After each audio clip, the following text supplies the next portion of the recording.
Olá, você que me segue no Rodrigo Silva Arqueologia. Nós estamos aqui mais uma vez para o nosso bate-papo semanal sobre Bíblia, teologia, religião. E hoje, conforme prometido, eu vou falar sobre os mistérios da Bíblia Sagrada. Tá certo? São muitos mistérios, são muitas coisas que as pessoas perguntam. E esse bate-papo de hoje, essa live de hoje, será, na verdade, um teste. Porque se vocês gostarem dos mistérios que eu vou colocar aqui, eu farei outras com outros mistérios da Bíblia. Quando eu falo mistérios, eu estou falando coisas assim que até hoje intrigam os acadêmicos, que há uma posição A, B, C, mas uma certeza definitiva é difícil ter. Não se tratam de especulações, preste atenção. O mistério tem três tipos de mistério. Tem um mistério que a Bíblia fala que é o mistério de Deus, é teológico, não é disso que eu vou falar aqui. Tem aquele mistério que, na verdade, é uma especulação gratuita. Uma pessoa querer saber, por exemplo, como que Maria Virgem deu à luz a Jesus. Como é que o óvulo recebeu um espermatozoide, sendo que ela não teve fecundação de um homem? A gente não tem resposta para isso, então seria perder tempo.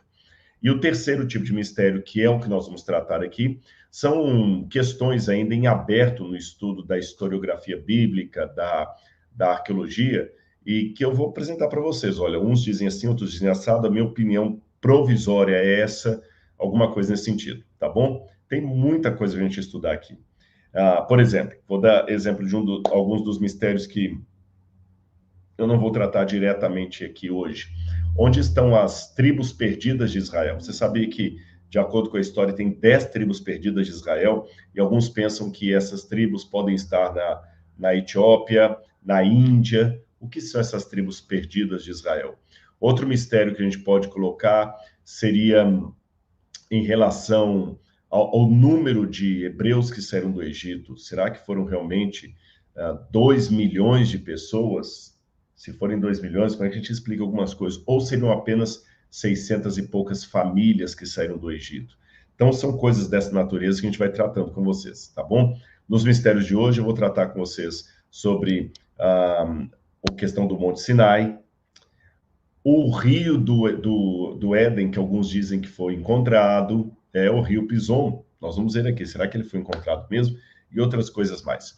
Porém, antes de começar, eu quero ver quem está comigo. Já comecei com Angola aqui, olha, já tem gente de Angola.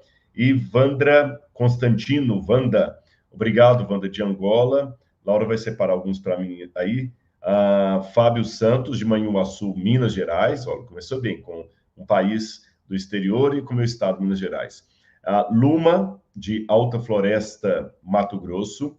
Tassiana Espíndola, boa noite, doutor Rodrigo. Estou amando as aulas do Bíblia Comentada. Sou de Balneário Pinhal, Rio Grande do Sul. Tassiana, muito obrigado. Inclusive, hoje, eu tenho um presente para dar aí para o pessoal relacionado ao Bíblia Comentada, tá bom? Eu estou em São Paulo, estou no hotel aqui hoje de manhã, eu tive participação lá no Pânico, na TV, lá na Jovem Pan, pelo menos uma vez por mês a gente tem uma participação ali com o Emílio, aliás, um abraço para toda a equipe ali, toda a bancada do Pânico, e hoje eu falei bastante de um livro que eu escrevi para 2025, e era até para eu ter convidado vocês lá no Pânico para vir para a live, mas mesmo esquecendo, muita gente já está aqui conosco. Vamos ver quem mais aqui, além da Tassiana. Tânia Brad, que é de Flórida, nos Estados Unidos. Boa noite. Rodrigo Bertotti, de Bejeiro Coelho. Tá bom. Aí, Rodrigo. Abraço na Fábio e nas crianças aí, viu? Quem mais? Você sabe que o Bertotti é o responsável por muita coisa aqui por detrás das câmeras, tá? É bom vocês saberem disso. Quem mais aí, meu bem? Rodolfo Pacelli, de Caranguatatuba, litoral norte de São Paulo. A Laura me desafiou a falar aqui, viu? Tanto o nome dele, Pacelli, que é italiano, como o local lá, né? Bíblia Todo Dia, de Austrália. Parece que é um site aí, Bíblia Todo Dia. Isabel Martins, boa noite, de Portugal. Olha, a gente está bem representado estrangeiros hoje, mas uns 3 ou 4 aí. Adib Chiesa, outro italiano, ó, de Itália também. Adib Chiesa, muito obrigado, então. Deus seja louvado e abençoe sua vida. Maria de Fátima Sena dos Santos, de Viçosa, Minas Gerais. Mais 2 aí. Marcos Costa, Marcos Flórida, e também Lighthouse, da Argentina, Lighthouse, alguém com o pseudônimo de Lighthouse. Muito bem, pessoal. Mais alguém, meu bem, que você queira colocar aí? Aproveitando para a gente começar já os nossos primeiros mistérios de hoje, eu quero dizer para vocês que a surpresa que eu tenho, que eu falei muito disso lá no Pânico, eu levei um exemplar hoje para o Emílio, depois eu tenho que mandar um para o pessoal da bancada lá. Foi esse livro que eu escrevi aqui, Descobertas da Fé, devocional diário. Por que eu fiz esse livro? Muita gente sempre me pergunta, Rodrigo, como é que a gente faz para ter uma comunhão com Deus logo de manhã? Eu já saio atrasado para o trabalho, é corrido, eu não tenho tempo. Como é que eu posso fazer um devocional, um momento de comunhão com Deus, de reflexão, sozinho ou com minha família, que não dure mais do que 5 minutos? Calma, que isso aqui não são aquelas promessas fake da internet aí, que com apenas 3 minutos de exercício diário, você vai ter o corpo do Schwarzenegger, na época que ele estava como Mr. Olímpia. Não se trata disso. Mas é uma maneira de aproveitar, de otimizar melhor o tempo. Então, nesses devocionais diários, chamados Descobertas da Fé, eu escrevi, agradeço à Casa Publicadora Brasileira, primeiro por ter acreditado no projeto, foi essa editora que lançou o livro, e em segundo lugar, eu agradeço também porque a Casa Publicadora Brasileira nos ajudou com alguns exemplares para eu presentear algumas pessoas especiais essa noite. Como é que vai ser isso? Você vai saber daqui a pouquinho. E aqui nós temos um devocional para cada dia. O Emílio, assim, ficou encantado quando a gente começou a mostrar para ele lá. E ele falou assim, rapaz, isso aqui tem que falar mesmo, é muito importante esse tipo de situação e tal. Por exemplo, eu vou ler um para você. Você acha que compensa eu ler um para eles aqui? Eu abri aqui o dia 9 de abril. Até lá no Pânico o pessoal perguntou, a gente precisa ler na ordem? Não, se você quiser abrir assim, igual eu abri aqui e ler aquela que cair, mas está ali, todo o calendário, 365 dias do ano de 2025. Aqui no dia 9 de abril está assim, temor ou teofobia? O temor do Senhor é o princípio da sabedoria. Conhecer o santo é ter entendimento. Provérbios 9, verso 10. Muitas pessoas pensam que o temor do Senhor se resume ao medo de receber um castigo. Porém, aqueles que agem assim estão mais preocupados consigo mesmos do que com Deus. Trata-se de uma atitude egocêntrica que prioriza o próprio bem-estar em vez de honrar o Criador. Para estas pessoas, a adoração não é um gesto de amor, mas um pagamento contínuo a um suposto sequestrador celestial, a fim de evitar a sua própria destruição. Esse não é um ensinamento bíblico. É verdade que todos compareceremos perante o tribunal de Deus, 2 Coríntios 5, verso 10. No entanto, se cremos em Cristo, isto não deveria nos encher de pânico, pois seu sangue pagou o preço dos nossos pecados e temos um advogado junto ao Pai, 1 João 2, verso 1. Foi contra esta desconfiança em Deus que João falou. No amor não existe medo. Pelo contrário, o perfeito amor lança fora o medo. 1 João 4,18. A Bíblia hebraica se refere ao temor do Senhor como Yarat Adonai. Porém, a palavra Yarat, embora a palavra Yarat possa ter o sentido de medo ou fobia, quando aplicada a Deus, seu significado é positivo, denotando admiração e reverência que nos leva a amá-lo e a fazer a sua vontade. Poderíamos comparar esta reverência ao cuidado dos pais de primeira viagem, dando banho no seu bebê recém-nascido. A inexperiência leva o medo de errar diante de algo tão precioso, e eles fazem tudo com muita cautela.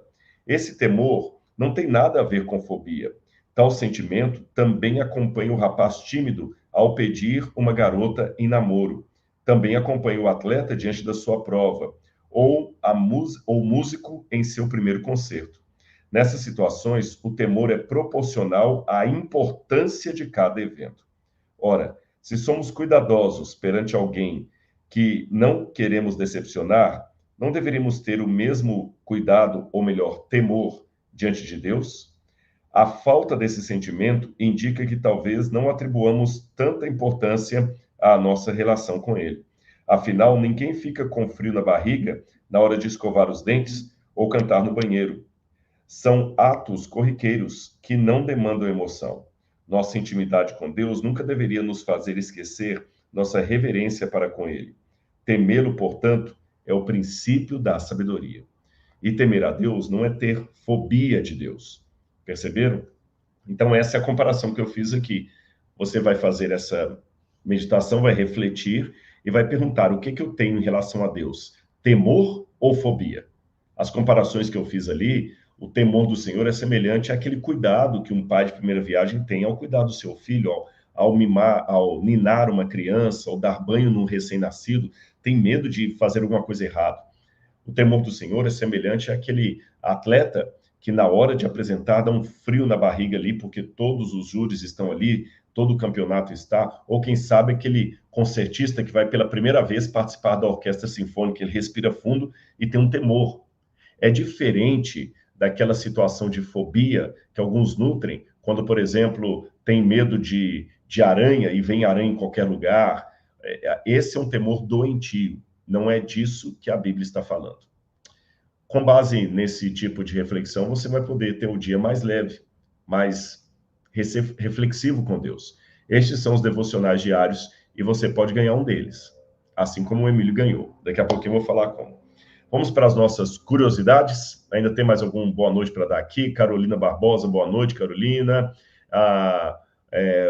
Wild Marley, também boa noite. Thaís, Graça e Paz. Josiane Oficial, Verdade. Quem mais aqui? Jalmara Soares, boa noite, Jalmara.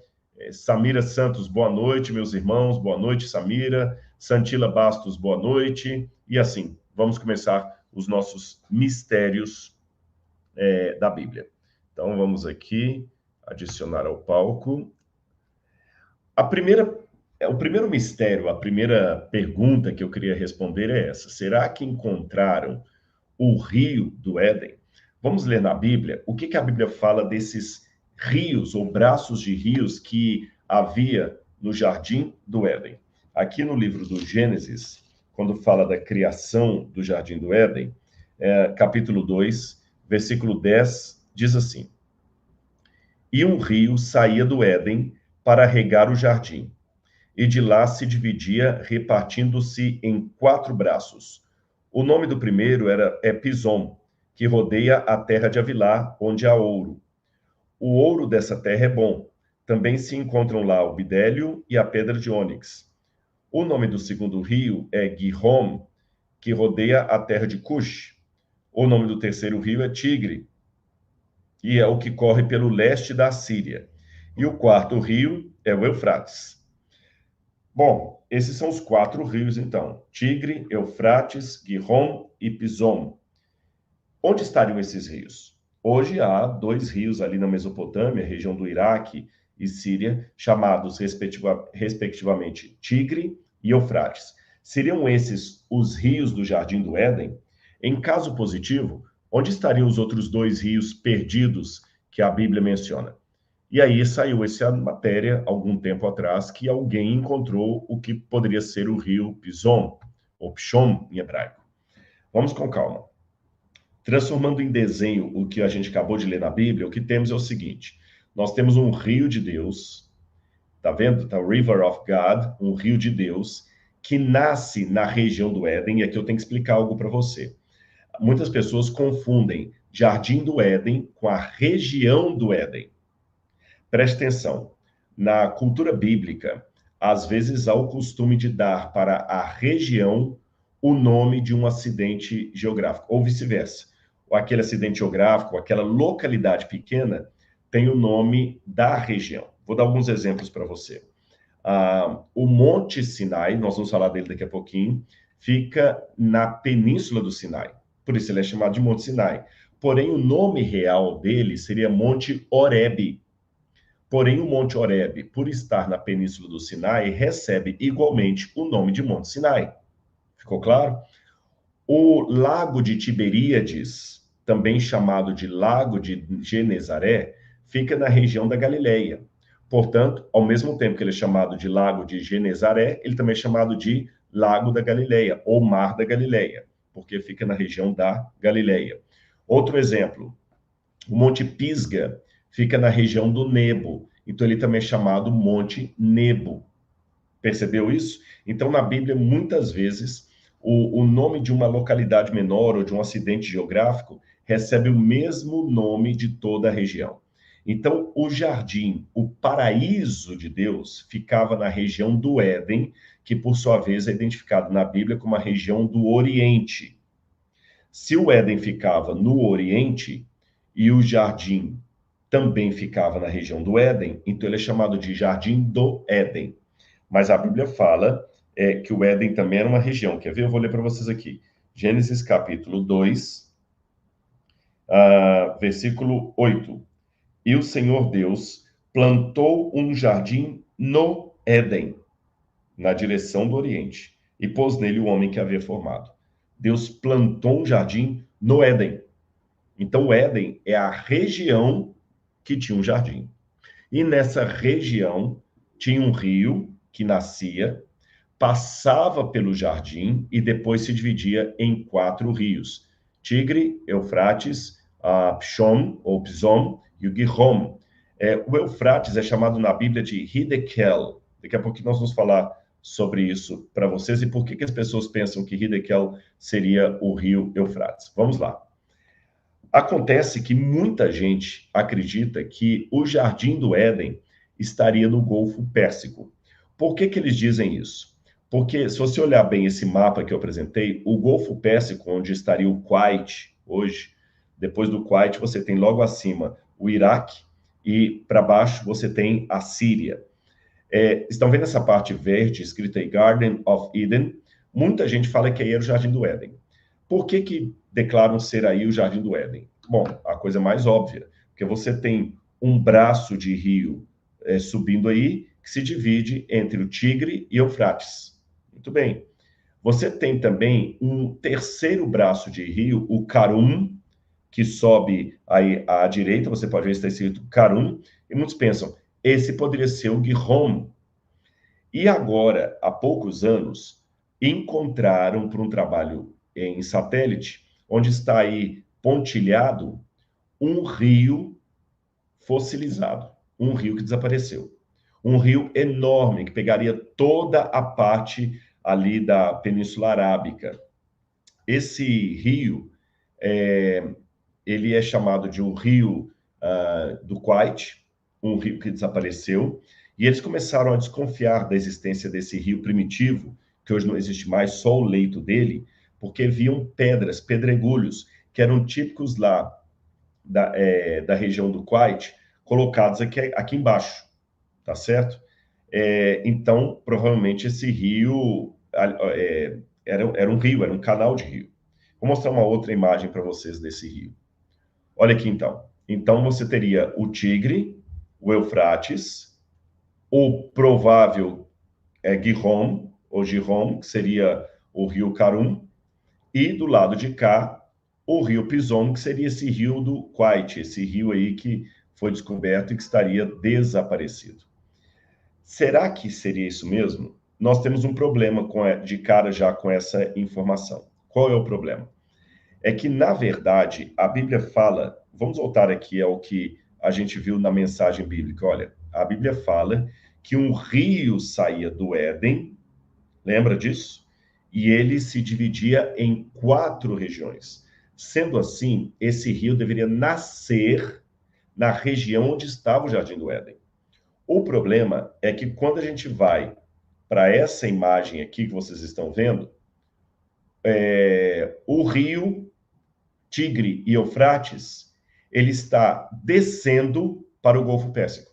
Ele desemboca no Golfo Pérsico. Vocês estão vendo? Então aqui você tem o Golfo Pérsico, com essa parte de mar aqui. Para vocês o mouse não aparece, né? O mouse não. Estou vendo, não aparece não. Mas vocês conseguem ver aí, estão vendo em Garden of Eden, onde está escrito que tem um mar, esse lugar recebe as águas do rio. E o rio também que foi localizado, chamado Rio Kuwait, que está pontilhado aqui, ele também acabava desembocando aqui no mar. Então, esse rio que encontraram desembocava no mar, desemboca até hoje. O rio Carum também vem e desemboca no mar. O rio Tigre e Eufrates vem para esse canal que, por sua vez, desemboca no mar. Ou seja, esses 4 rios que aparecem na região aí, eles vêm de cima para baixo. Se eles desembocam no mar, aí não poderia ser o Jardim do Éden. Porque, de acordo com a Bíblia, os rios saíam da região do Éden. E aqui, os rios estão indo para essa região. Então, não é isso que a Bíblia fala. Só isso aí já nos faz descartar isso aí, como sendo o lugar do Éden. Por isso que nesse mapa que eu estou mostrando aqui, você tem 2 possibilidades do Éden. Tem alguns que colocam o Éden aqui embaixo no Golfo Pérsico, onde está escrito Persian, tá vendo o Éden aí, olha? E tem outros que acham que não, que o Éden estaria acima, onde hoje seria a Turquia. Por quê? É daqui dessa região da Turquia que nascem o rio Tigre e o rio Eufrates. Então, se ele nasce daqui, é daqui de cima que deveria sair os rios e aqui que deveria estar o Jardim do Éden.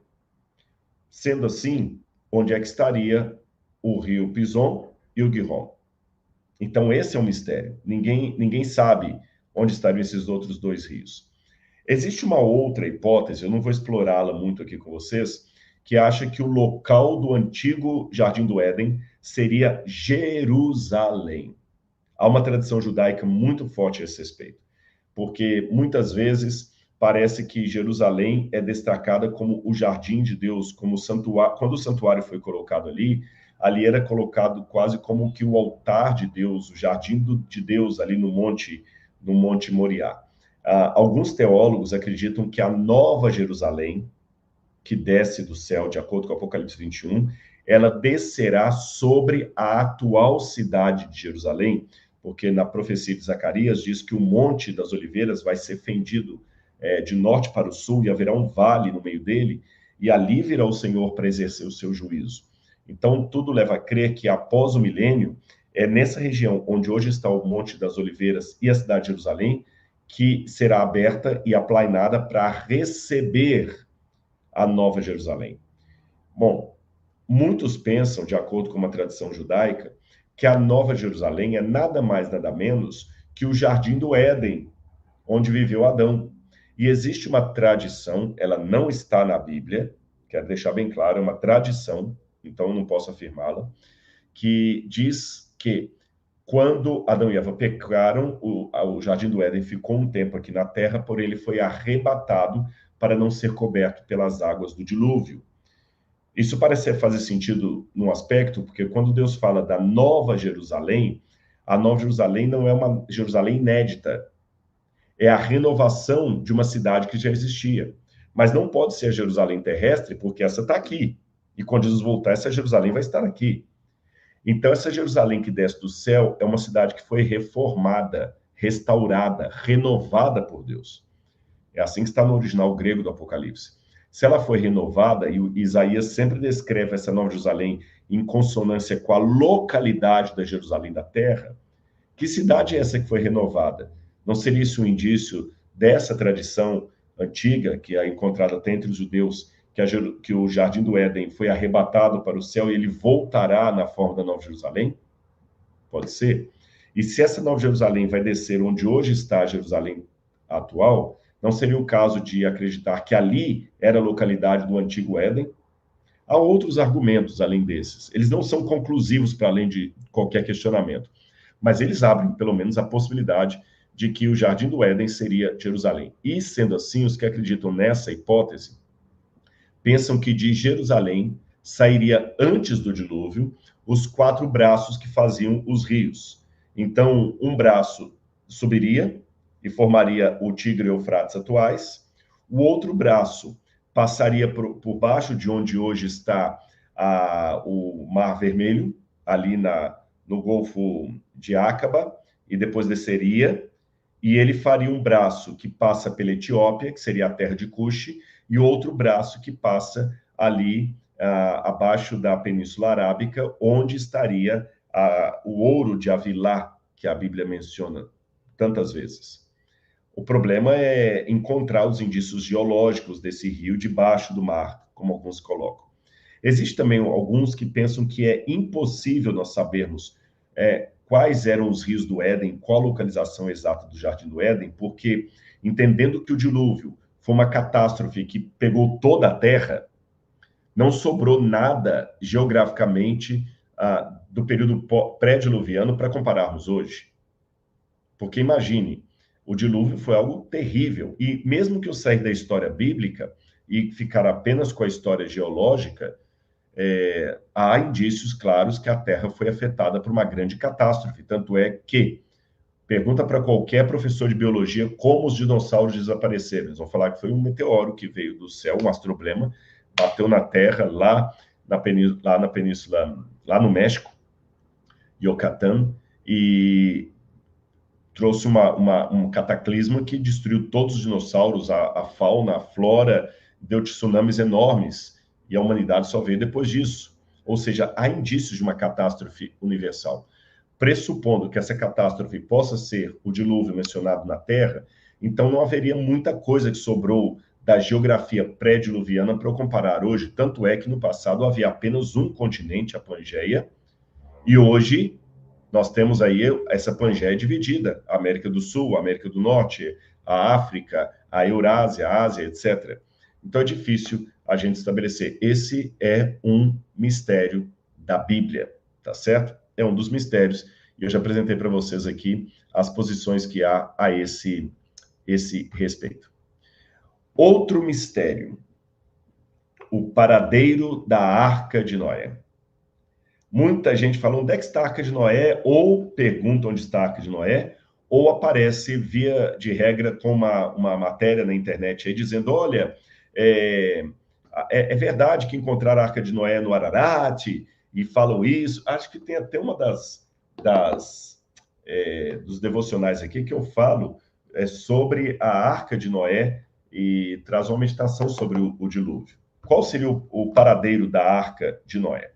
Bom, a Bíblia fala que quando acabou o dilúvio, que a Arca de Noé pousou nas montanhas do Ararat. Isso aqui é uma coisa importante de ser lido. Eu vou ler para vocês aqui, olha. Vamos ver aqui. A passagem que está no livro de Gênesis, capítulo 8. Gênesis, capítulo 8, versículo 5 diz assim, versículo 4. No dia 16 do 7º mês, a arca pousou sobre as montanhas de Ararat. Então, de acordo com a Bíblia, dá a entender que a terra foi toda inundada, depois as águas começaram a baixar e os primeiros picos começaram a aparecer, e o Ararat, as montanhas do Ararat, foram a região onde a arca pousou. Eu acho interessante destacar que na Bíblia a palavra montanha, Arim, está no plural, tá certo? Montanhas do Ararat. Onde seria essa parte? Você está vendo um mapa aí, onde está escrito Monte Ararat. E as pessoas pensam que é como quando eu era criança, que tinha o desenho A Arca do Zé Colmeia, que era um pico assim com a arca pendurada ali em cima, né? E o Zé Colmeia brincando com... Não era assim. A região do Ararat é uma cordilheira enorme.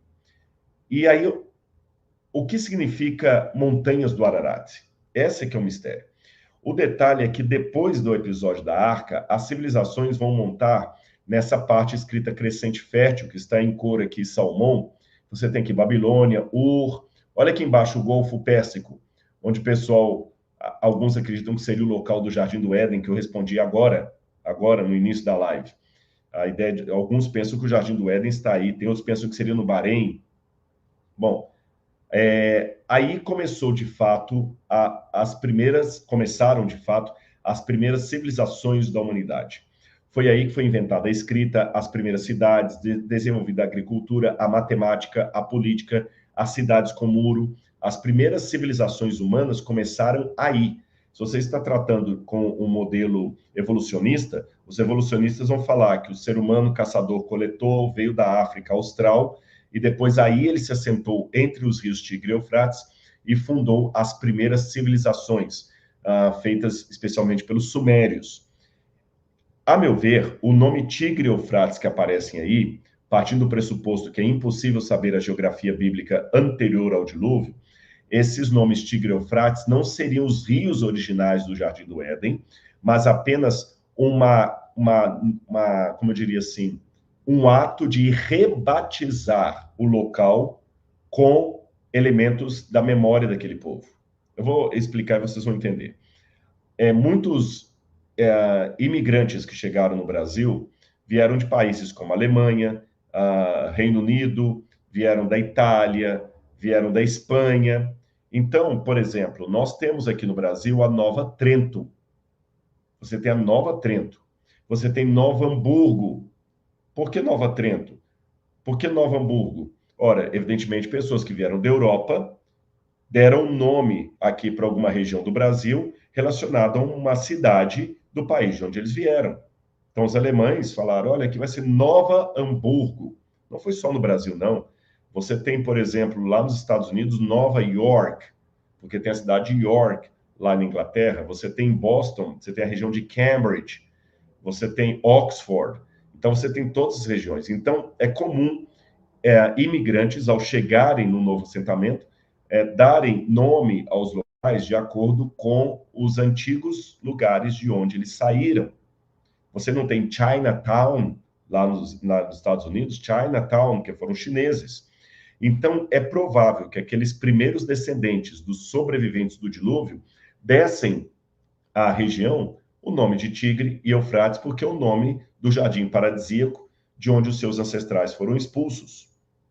Tranquilo, simples assim. Agora, se você pegar Monte Ararat lá em cima e supor que a Arca de Noé pousou ali, e dali eles vieram para a Península do Sinai, aí nós vamos ter, do Sinai, corrigindo, não a Península do Sinar, nós vamos ter um problema aí. Por quê? Gênesis capítulo 11, versículo 2 diz assim, olha, vou ler para vocês. Os homens partiram do Oriente, encontraram uma planície na terra de Sinar, que eu acabei de falar, e habitaram ali. Então, voltando o slide, dá a entender assim, que os homens vieram do Oriente para a Península de Sinar. A Península de Sinar é justamente a região onde está a Babilônia. E Ur, aliás, é a cidade de onde saiu Abraão. Ur, Eridu, Erech, Lagash, essas cidades todas aqui. Ora, se eles saíram do Oriente e se assentaram aqui, então o Oriente não pode ser, o Monte Ararat não pode ser aqui, porque o Oriente estaria para cá. O Oriente é aqui, olha. Isso aqui já é a região do Ocidente. O Oriente estaria para cá. Então, será que a Arca de Noé parou, foi aqui, em alguma região do Irã, e não ali na região onde seria a Armênia, a Turquia e a Geórgia russa? Bom, existe uma possibilidade de que a leitura do hebraico aqui tenha outro significado, porque quando você lê em hebraico onde eles vieram, é provável que você possa ler do leste, Mi Kedem. Kedem é a região do Oriente, onde nasce o Sol. Kedem é a região de onde nasce o Sol. Mi Kedem, do Oriente. Esse é o sentido exato em hebraico. Porém, se a gente olhar em outras passagens, como em Gênesis capítulo 2, verso 8, e Gênesis 13, verso 11, você vai ver que a própria expressão Mikedem pode ser traduzida como no leste, e não do leste, tá certo? No leste. E alguns até supõem para o leste. Então, a gente também não pode bater o martelo por causa dessa expressão e dizer, não, então o Ararat não é onde está a Turquia hoje. Além disso, nós temos um detalhe que em 1274 a.C., Salmanasar, que era rei da Assíria, falou pela primeira vez da região de Urartu. Agora, só não confunda que você vai ter essa região chamada Urartu dada a uma civilização que vem muito tempo depois, não confundamos. Será que essa região de Urartu seria o Ararat mencionado no Gênesis? É provável. No Gênesis caldeu, a arca pousou sobre o Monte Nizir, que é uma região a leste da Assíria.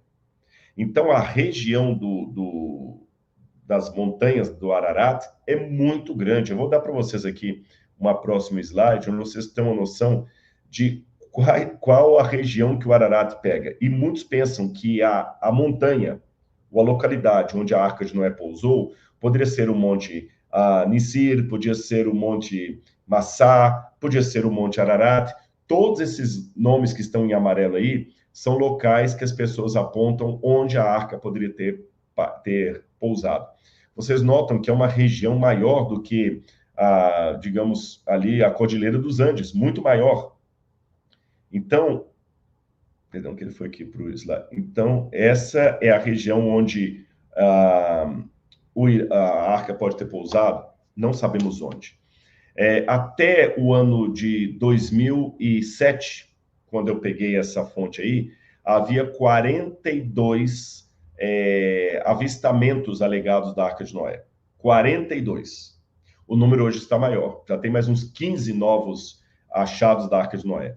E o curioso é que esses 42, ou mais de 50, 60 achados aproximadamente, localizam a Arca de Noé em lugares completamente diferentes. Aí já aumenta a minha suspeita. E todos eles afirmam, esse é o achado da Arca de Noé. Vou dar alguns exemplos para vocês. Esse aí, o Ron Wyatt, achou essa estrutura de pedras atrás dele. Vocês estão vendo que parece um navio gigante? E Ron Wyatt foi um dos mais famosos. Saiu documentário com os achados dele, e muita gente pensou, é verdade que achou a Arca de Noé, que ela está fossilizada. Ron Wyatt foi até a Turquia, fez uma pesquisa lá, mediu essa formação rochosa e falou, é a Arca de Noé. E veja, que você olhar na fotografia, parece mesmo com o formato de um barco. Mas aqui já começam os problemas. É que a palavra que aparece no hebraico para falar da Arca de Noé é tevá. Tevá, em hebraico, significa... Curioso que tevá nem é uma palavra originalmente hebraica, tá? Tevá é uma palavra egípcia. E considerando que foi Moisés que escreveu essa história, e Moisés foi criado na cultura do Egito, Moisés usou uma palavra egípcia para descrever a construção náutica de Noé. E ele escolheu a palavra tevá. Em egípcio, tevá, e também em hebraico, significa uma canastra. Sabe um baú? Um baú. É por isso que os tradutores da Bíblia traduzem como Arca de Noé e não Barca de Noé. Acho que isso é surpresa para muita gente, né? Agora que caiu a ficha, cara, eu nunca tinha parado para prestar atenção nisso. De fato, se você olhar, a Bíblia fala da Arca de Noé, não barca. E se você olhar no dicionário, o que é uma arca? Uma arca é um baú, uma canastra. Lembra quando no sítio do Pica-Pau Amarelo tinha o baú da Emília, e não tinha o baú da Felicidade do Silvio Santos, um baú? Isso é tevá em hebraico. Então a arca, ela não tinha o formato de um navio, ela não tinha o formato navicular. Tanto é que quando as medidas da arca são dadas, você vê que as medidas são de um retângulo, não de um navio. Então só isso já anula essa descoberta do Ron Wyatt aí. Só que ele já faleceu há muitos anos, até hoje tem discípulos dele que continuam replicando as ideias dele, sempre tem um vídeo na internet, ou alguém numa igreja, perguntando, olha, é verdade que encontraram a Arca de Noé ali, no Ararat? Ron Wyatt também mostra essas formações aí como sendo as âncoras da Arca de Noé, mas isso aqui é apenas uma pedra local e não tem nada. E os desenhos que aparecem de cruzes são desenhos de peregrinos cristãos que atravessaram a região da Capadócia. Aliás, uma coisa importante ser dita, os geólogos identificaram que aquela formação navicular é apenas uma formação rochosa que não tem nada a ver com barco. Já está provado, não tem nada a ver com barco. Antes de falar dos outros supostos achados da Arca de Noé, tem gente já perguntando aqui no chat com relação ao livro, então deixa eu já falar um pouquinho disso aqui com vocês. Eu vou pegar a cola aqui, se eu errar alguma coisa, a Laura me ajuda ali. Como é que é o critério? Aqui eu quero agradecer de princípio aqui a Casa Publicadora Brasileira, porque eles cederam uma quantidade desses exemplares aqui para a gente poder fazer essa promoção para vocês. Um pouquinho, que a gente perguntou se hoje é seu aniversário. Não, meu aniversário foi sábado. viu? Muito obrigado, ainda recebo, viu? Ainda estou recebendo, viu? Não tem problema não. Parabéns, eu recebo bastante, tá bom? Tá. A Cristiane falou que não dá para identificar o formato da arca na foto. Vou mostrar um outro para você aqui, Cristiane, que eu passei rápido. Olha aqui, olha, nesse aqui dá para identificar. Você está vendo aqui a foto de baixo? Aí, se a Cristiane puder dizer assim, se ficou dando para ver, mas lembra o que eu estou falando, Cristiane? Isso não é a Arca de Noé, isso aqui é apenas uma formação rochosa que o pessoal mostra na internet como sendo a Arca de Noé, mas não é a Arca de Noé. Para mim estão travados os comentários aqui, meu bem. Se a Cristiane responder aí, Cristiane Smith, tá bom?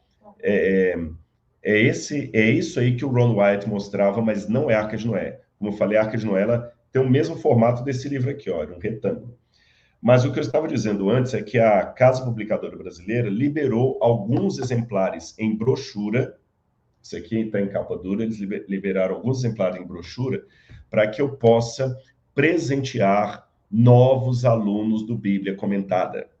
E eu gostei, porque eu podia só sortear algumas livros do devocional aqui, mas assim, o devocional é importante.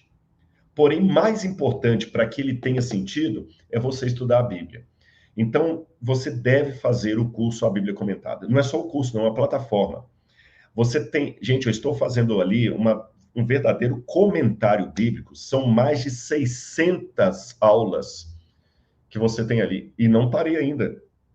Nós estamos agora gravando as aulas de Mateus. Então, de Mateus para trás já tem tudo gravado. Tudo gravado. E são aulas, assim, exaustivas. Quem é aluno do Bíblia Comentada, se quiser colocar o seu depoimento aí, se vale a pena, para mim tá travado aqui, não aparece para mim aqui, tá bom?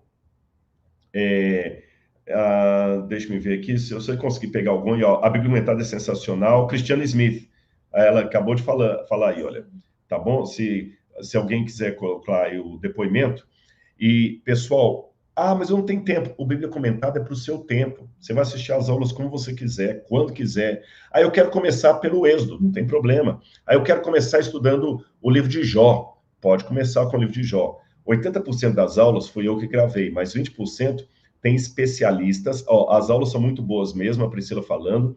A equipe é múltipla. Sou aluno Alexandre Rodrigues. Então, pessoal, vale a pena. E não é só um curso, não, é uma experiência, porque você tem na plataforma aula de grego, aula de hebraico. Se você quiser fazer grego e hebraico para aprender a ler na sua casa, você não vai ter nada inferior ao que você teria numa faculdade de teologia. Simone Pereira está falando aí, é ótimo. E como é que você vai fazer? Bom, quem não é aluno da Bíblia Comentada, se hoje fizer entrar para o Bíblia Comentada, mas no plano, porque tem vários planos, no plano anual ou no Premium, o anual é que você assina a Bíblia Comentada por 1 ano. No Premium, você faz a assinatura por 2 anos, tá certo? Quem fizer no anual ou no Premium vai receber na sua casa, tá bom? Sem um tostão a mais, não aumentou a mensalidade para esses aqui, um exemplar do devocional. E esse exemplar vai autografado por mim, tá bom? Vai autografado. Eu não sei agora quanto que eles mandaram, quantos. Então, embora você entrando lá no aplicativo, deve ter uma data lá, oferta válida até o dia tanto, mas se os exemplares acabarem antes, é até durar o estoque. Então é bom deixar claro isso aí. Acho que é até bom o pessoal colocar lá, até durar o estoque, tá bom? Depois eu vou checar direitinho quantos que eles conseguiram, e eu vou assinar um por um e vamos mandar para sua casa em qualquer lugar do Brasil. Aí alguém vai perguntar aqui, Rodrigo, eu amo as aulas aqui, a Claudete escreveu. Rodrigo, mas eu já sou aluno do Bíblia Comentada. Você pode fazer o seguinte, você pode migrar para o plano anual ou premium. Se você fizer a migração, você recebe também, tá bom? A Maria Cristina falou aqui, ó, esse curso é uma benção, aulas excelentes, com muita informação, tem sido uma benção na minha vida. Se você não está no plano anual ou premium, se você migrar, se você estiver no anual e migrar para premium, você ganha também. Agora, eu moro no exterior, aí nós vamos ter que fazer um acordo. Se você mora no exterior, você vai ter que colocar o endereço de algum parente seu, de alguém no Brasil, porque a gente só pode mandar para o Brasil, tá certo? Porque o exemplar já não está sendo incorporado à mensalidade. Então, se a gente ainda pagar internacional, aí fica financeiramente inviável para a equipe, tá bom? Então, aí eu moro Tem gente aqui que está falando de Angola, de Portugal, Moçambique, não tem problema. Você pode dar o endereço de alguém no Brasil, o exemplar vai até a sua casa aqui no Brasil ou de algum parente seu. Agora, gente, é muito importante uma coisa: coloque o seu endereço correto, porque já houve problemas de pessoas colocarem o endereço errado e depois reclamaram assim: não chegou para mim o livro. Quando as meninas vão olhar lá, ela colocou um endereço que não existia, o correio devolveu. Tá bom? Então é muito importante. Olha, leia de novo. Gustavo da Silveira, 280, não é 250, senão o correio não acha e devolve. Tem gente que já comprou produtos na Eduz e com o endereço antigo. Então, atualizar, entrar na conta da Eduz. Ah, tá, isso é importante. Tem gente que já comprou coisa na Eduz com endereço antigo. Ele morava num bairro, mudou para outro.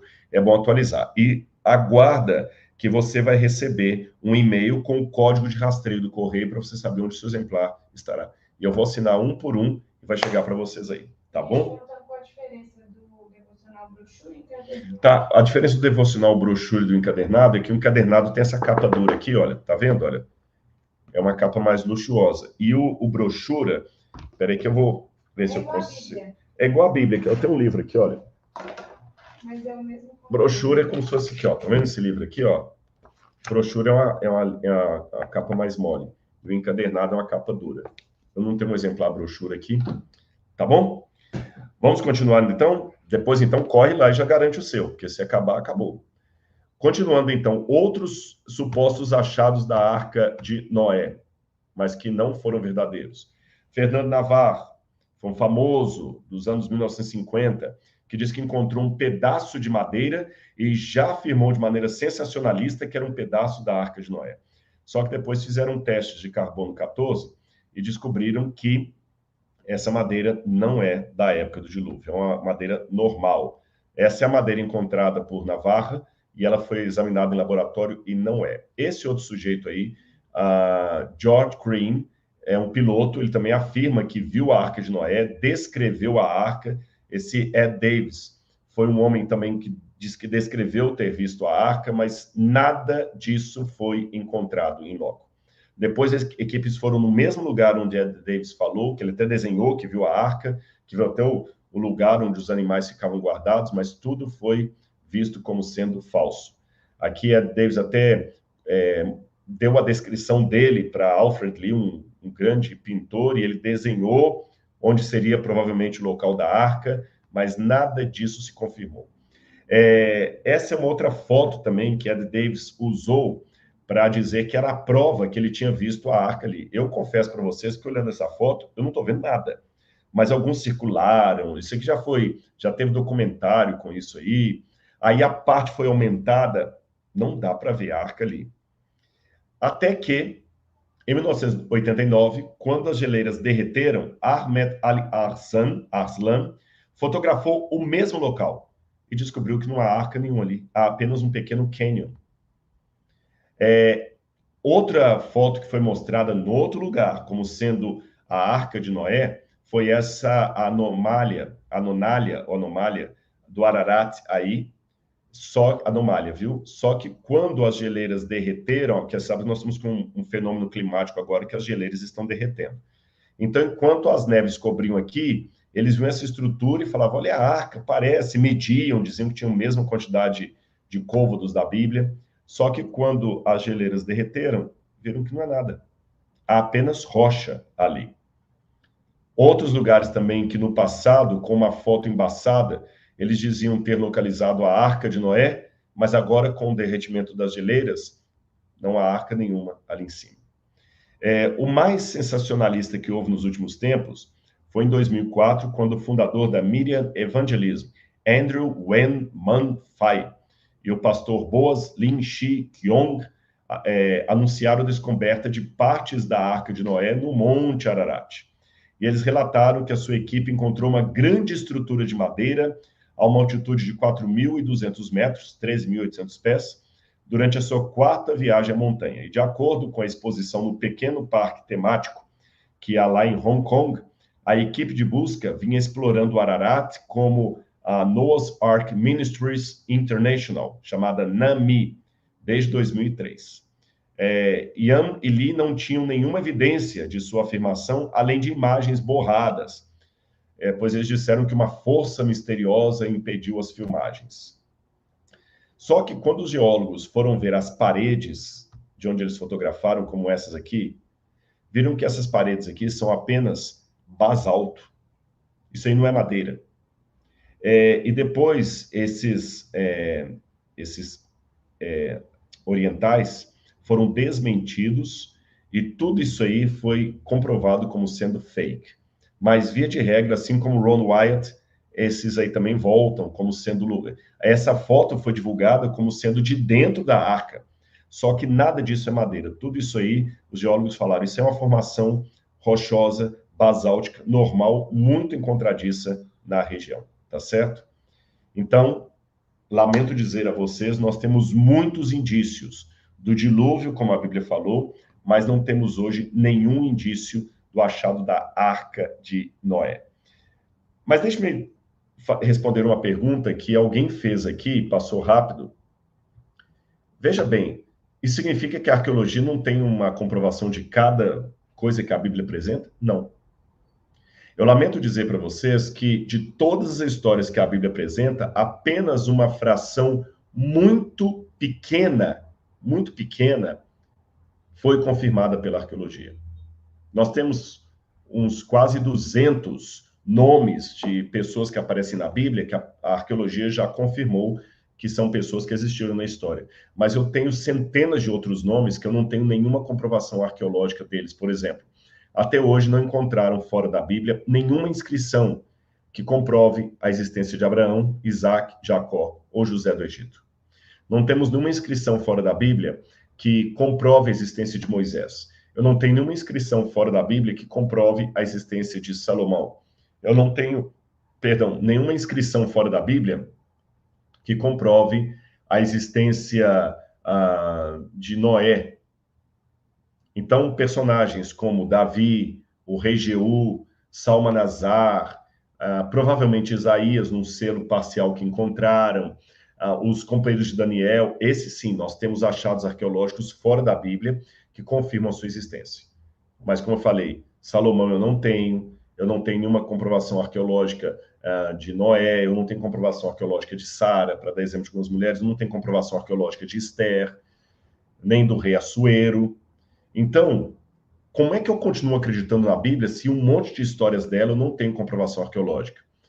Há várias razões que me levam a crer na Bíblia, mas sendo a arqueologia uma delas, não a única, uma delas, eu posso dizer para vocês que o trabalho da arqueologia é semelhante à pesquisa de opinião pública. Agora que a gente está aqui, eu estou em São Paulo, estamos numa época de eleições, o pessoal já está sinalizando aí, né, nas redes sociais, olha, as pesquisas estão dizendo que fulano de tal está em primeiro lugar nas intenções de votos, etc. Se você for em Belo Horizonte, as pesquisas também estão sendo divulgadas, quem está em primeiro lugar, em segundo. Todo ano de eleição acontece isso. Olha, o Ibope registrou a Folha de São Paulo, Datafolha, fez isso, etc.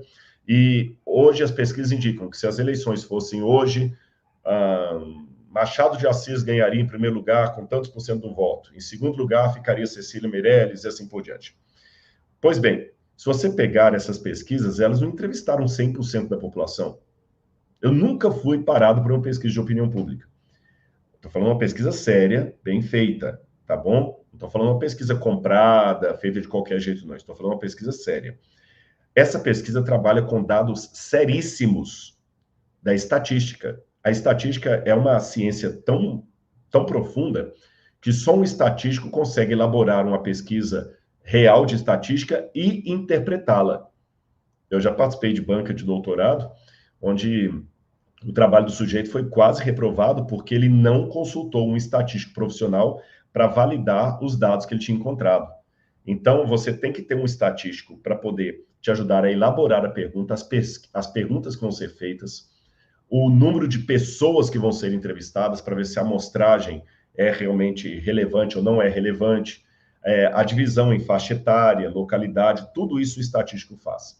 E depois que você coleta os dados, você precisa de novo do estatístico para poder ajudar você a interpretar os dados. Então, assim como uma pesquisa de opinião pública tem a noção do todo pela parte, compreende? Ele tem uma noção do todo pela parte, a arqueologia também.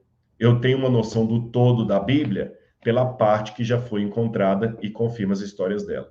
E até hoje, nenhum achado arqueológico negou, para longe de qualquer questionamento, uma história da Bíblia.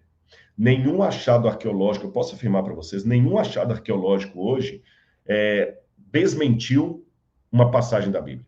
Ah, não, Rodrigo, mas tem acadêmicos que discordam de você. A Bíblia foi desmentida. Por exemplo, nós não temos hoje nenhuma prova do povo de Israel sendo no Egito. Bom, em primeiro lugar, depende de como você interpreta o que você tem no Egito. Que eu tenho papiros de Pulver, eu tenho as inscrições lá do sarcófago da Câmara Mortuária de Tutmoses III. Em primeiro lugar, o que você está interpretando como evidências? Segundo, a maioria absoluta daqueles que dizem que a arqueologia desmente a Bíblia, eles participam da ausência de evidências para afirmar alguma coisa. Por exemplo, eles dizem, ora, eu não encontrei nenhuma prova de Moisés no Egito. Então, Moisés não teve no Egito. Só que isso é muito relativo. Se eu tiver uma caneta Montblanc e perder a caneta Montblanc numa sala e não encontrar, não significa que eu sou mentiroso. Eu posso ter perdido essa caneta em outro lugar, sabe? A ausência de evidência não é evidência da ausência. Agora, aquilo que realmente foi confirmado sempre bate com a Bíblia Sagrada. E já houve algumas situações que as pessoas duvidaram da historicidade bíblica, por exemplo, quando negaram a existência da Babilônia, e o achado posterior da Babilônia silenciou os críticos, e assim por diante. Vou falar só de mais um mistério hoje, tá bom? A localização do Monte Sinai na Arábia. Tem muita gente falando disso. Olha, localizaram que o Monte Sinai fica na Arábia, e foi na Arábia que Moisés esteve com os hebreus, eles não foi na Península do Sinai. Deixe-me dizer para você que o Monte Sinai tem vários candidatos, tá bom? Você tem, por exemplo, o Jebel Musa, que é o meu candidato, assim, que eu vejo mais relevância. Você tem Jebel Sin Bisir, você tem Elal, você tem Ar Qarqum, você tem Jebel Alaus, que é o candidato da Arábia Saudita.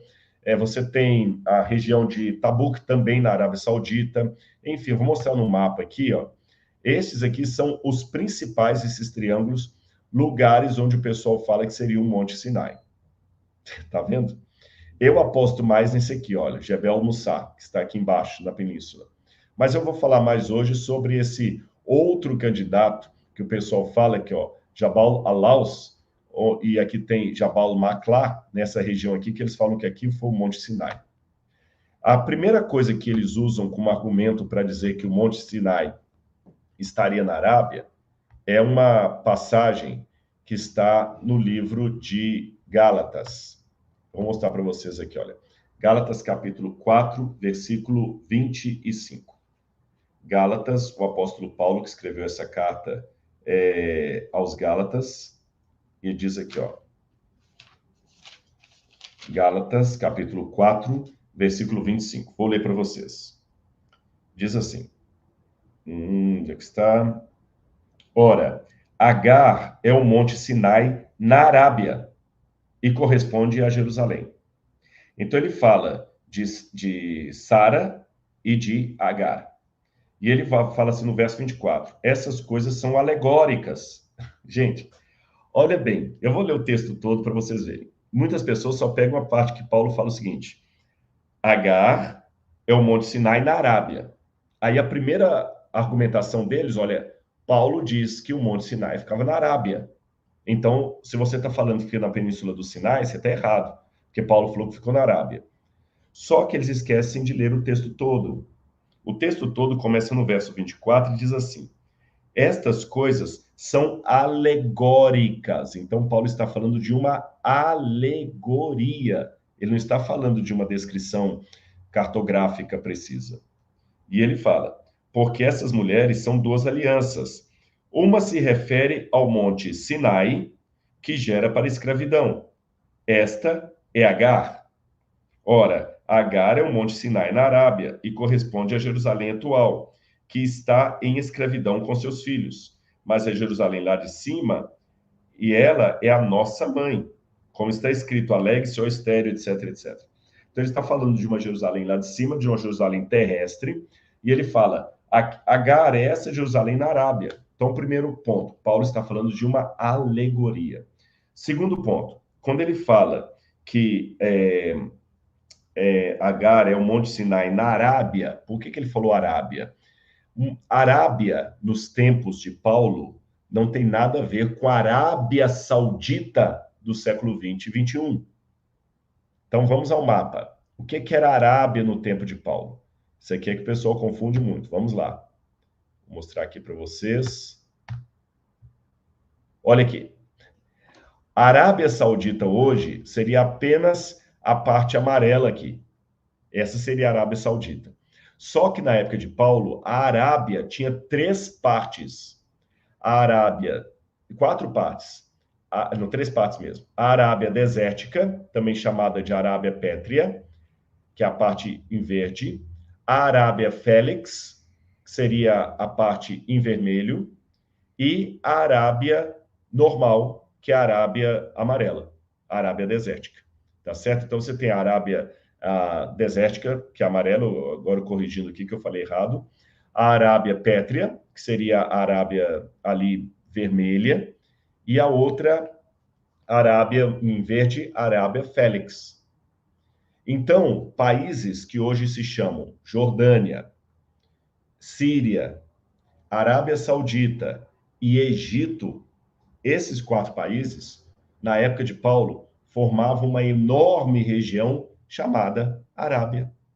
Simples assim. Então, quando ele fala Agar é o Monte Sinai na Arábia, ainda que alguns queiram tomar a parte dele como sendo algo literal, está incluindo a Península do Sinai. Olha aí, essa parte vermelha é a Península do Sinai aqui embaixo, olha. Estão vendo? Então, a Península do Sinai também era Arábia.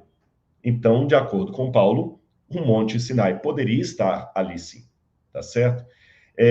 Por todos os registros que nós temos da viagem do povo de Israel até a Terra Prometida, não faz sentido que eles tivessem atravessado pelo Golfo de Acaba, como alguns colocam. E se vocês quiserem esse comentário, coloquem aí esse pedido, que eu vou comentar um dia sobre aquele suposto achado de rodas de carros de Faraó lá no Golfo de Acaba. Tá bom? Se vocês quiserem esse tema, peçam aí que eu vou explicar isso para vocês. Por hora, eu só vou dizer que não faz sentido algum dizer que o Sinai ficaria na Arábia Saudita. E o que eles mostram, por exemplo, para provar que o Sinai ficava na Arábia Saudita, seria isso aqui, por exemplo. Olha, eles mostram essa foto e falam que essa parte do cume aí do monte, que está toda preta, toda queimada, aí em Jabal Maqla, seria a glória de Deus que queimou o Sinai, porque a Bíblia fala que o monte fumegava. Vou mostrar outras fotos para vocês. Isso aqui está na internet. Olha aqui, olha. O alto todo escuro, e eles usam isso como indício, como argumentação e prova, que aqui foi o lugar da entrega dos 10 mandamentos. Contudo, os geólogos mostram que essa formação basáltica aqui é comum de toda a região, não apenas de Jabal Maqla. Olha aqui essa foto, tirada de slide do Google Earth. Vocês estão vendo aqui, olha, a parte demarcada aí é onde o pessoal fala que é o Monte Sinai na Arábia Saudita. Mas a parte escura da rocha, olha a grande região toda escurecida. Toda escurecida. Então, usar aquela parte superior da montanha queimada como argumento que ali era o Monte Sinai não funciona porque toda a região tem essa cor basáltica aí queimada em algum período geológico, que não tem nada a ver com o Monte Sinai. Então, de todos os candidatos que existem, o mais provável é o Jebel Mussar, que fica na Península do Sinai. Não é uma certeza para além de qualquer questionamento, mas dos candidatos que temos, é o mais provável. Gostaram desses mistérios da Bíblia? Se vocês gostaram, tá bem? Eu quero que vocês coloquem aqui que eu posso trazer mais mistérios da Bíblia das próximas vezes. Por exemplo, o sudário de Turim. O que eu posso falar sobre o Santo Sudário? O que eu posso falar sobre a Arca da Aliança que está desaparecida? Onde é que estaria a Arca da Aliança? Então, coloquem aí, se vocês querem alguns desses comentários aí que eu posso fazer depois outra live como esta, Mistérios da Bíblia 2, 3, 4. Agora, se você quer conhecer mais a Bíblia, então faça parte do Bíblia Comentada, porque lá, muita coisa que eu estou contando aqui já tem lá, de maneira até muito mais profunda do que esta 1h08 que eu passei com vocês aqui. E quem fizer a assinatura do Bíblia Comentada vai levar de presente o devocional Descobertas da Fé, em brochura, que vai chegar na sua casa em qualquer lugar do Brasil. Tá bem? Várias pessoas querendo mais mistérios. Acho que foi legal mistérios? fazer uma série. Então, fazer uma série, tá bom? E coloquem também depois aí nos comentários que mistérios vocês gostariam. Eu dei alguns exemplos aqui, né? Não no chat. Não no chat, deixa, fica fixado, fica salvo lá, tá bem? Gente, muito obrigado. Não deixem, se gostaram do conteúdo, curtir aqui o vídeo, isso é importante para o YouTube, o seu comentário é importante. Se inscreva no canal do Rodrigo Silva Arqueologia, também se inscreva também no canal da Bíblia Comentada. Me segue lá também no perfil do Instagram lá, Rodrigo Silva Arqueologia e Bíblia Comentada Oficial, tá bem? Que Deus abençoe vocês. O link tá na descrição. O link, o pessoal vai ajudar vocês aí, tá bom? Um grande abraço, que a graça de Deus esteja com todos vocês. Tchau, tchau.